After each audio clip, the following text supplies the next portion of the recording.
Distinguished colleagues, dear audience, welcome to the 105th Dies Natalis Wageningen University and Research. Special welcome to the Mayor and Aldermen of Wageningen and Veenendaal municipalities, to the rectors magnificus from Dutch universities and foreign universities, to the members of the Supervisory Board of Wageningen University and Research, to the ambassadors and representatives from the Republic of Albania, the People's Democratic Republic of Algeria, the Republic of Armenia, Argentine Republic, the Republic of Azerbaijan, the People's Republic of Bangladesh, the Republic of Belarus, the Kingdom of Belgium, Bosnia and Herzegovina, the Republic of Burundi, Republic of Cameroon, Republic of Chile, the Republic of Costa Rica, the Republic of El Salvador, the French Republic, the Republic of Guatemala, the Republic of India, Republic of Indonesia, Islamic Republic of Iran, the State of Israel, the Republic of Kosovo, the State of Kuwait, the Kingdom of Morocco, New Zealand, the Federal Republic of Nigeria, the Islamic Republic of Pakistan, the Republic of Panama, Republic of Peru, Republic of Slovenia, Republic of South Africa, the Democratic Socialist Republic of Sri Lanka, the Republic of Sudan, the Republic of Suriname, United Republic of Tanzania, the Republic of Uganda, the Oriental Republic of Uruguay, the Socialist Republic of Vietnam, and the Republic of Yemen.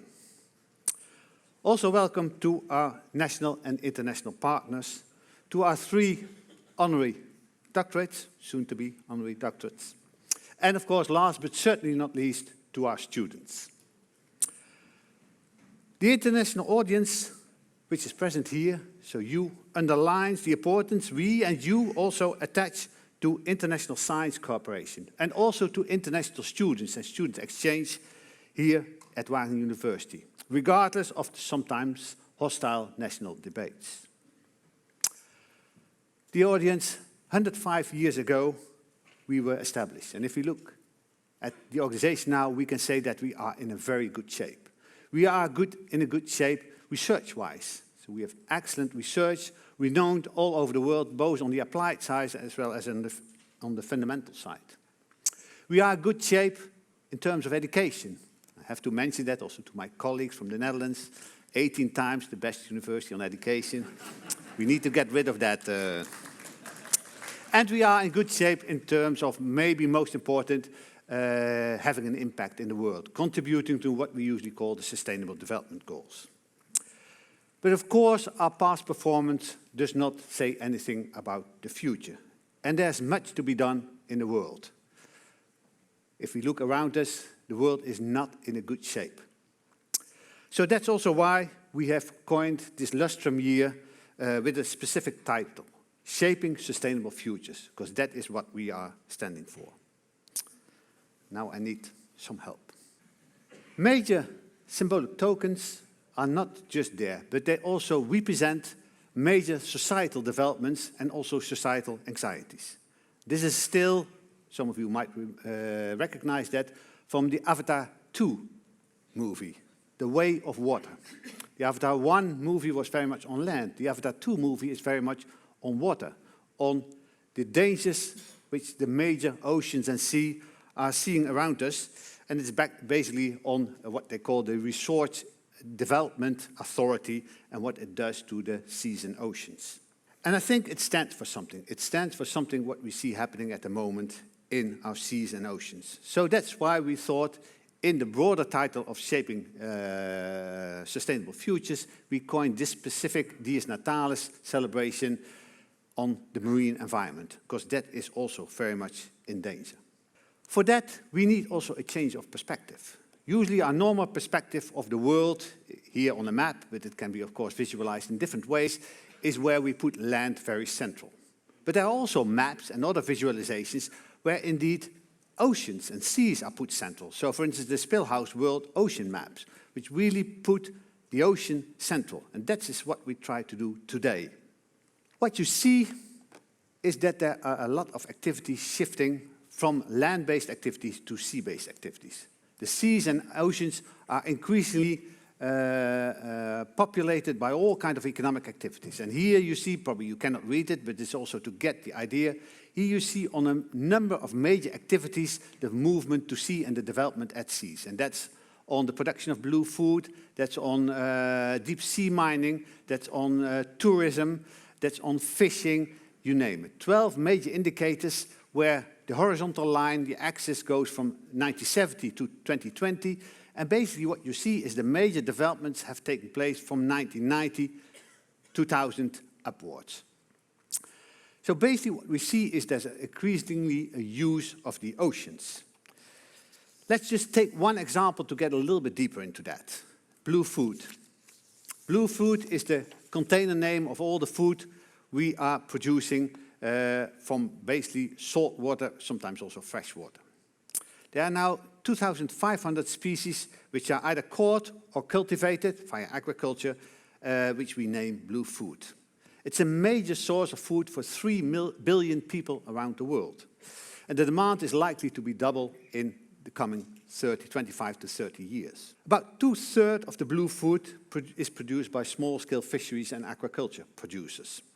And 800 million people depend on blue food for their livelihood.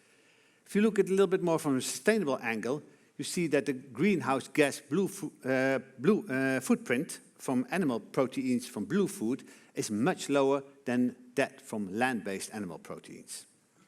So there are major wins, so to say. But of course, we see also a major negative developments. So basically what we see with these major developments moving to the sea, we see that the sea and the oceans are the new frontier. The new frontier of two sets of major challenges. One challenge, which is visualized here, is very much on pollution, loss of biodiversity, a major accumulation of toxic substances in food chains in the oceans, etc.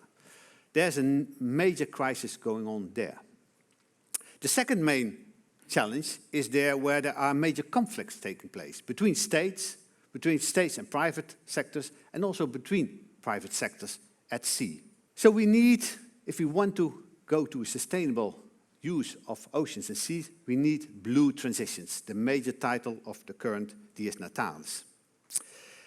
And these blue transitions are not just easily happening there. We can, of course, use our knowledge, which we gained from land-based studies, and much of the land-based knowledge is very much useful also. But we also need what we could call blue knowledge to investigate the need for blue transitions, to monitor what's happening at the seas, and also to come up with solutions.